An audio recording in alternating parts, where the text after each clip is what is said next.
Bueno, nós continuamos com muito mais informe para a vez. O último polícia do distrito de Norte a ter uma ação de controle de veículo no Norte, com o resultado em 6 processos verbal e 3 arrestos.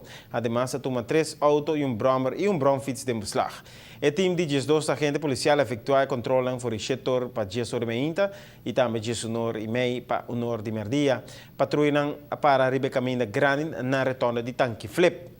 A controlar principalmente o pago de belasting, logicamente, pues o número de auto, pero também a stop chauffeur para outra infração na maneira falta de uso de faja de segurança e a controlar se o documento não requerir para lei está na ordem.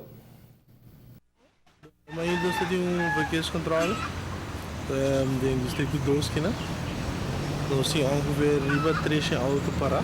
Distrito 2 na onde? Norte. Distrito Norte foi tanque flip, tanque lingo, fully área. E controla a situação?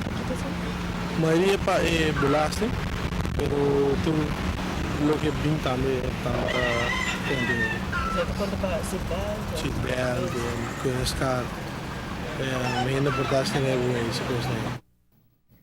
Polícia lota riba caminho controlando na diferentes lugares o pago de belasting, este famoso número de auto, maneira gente conhecida em pueblo. Documento de auto, railways e mais, tá pedi para membros de nossa comunidade para corda, por documento não válido de auto e para corda tem railways válido com não hora não está correndo auto.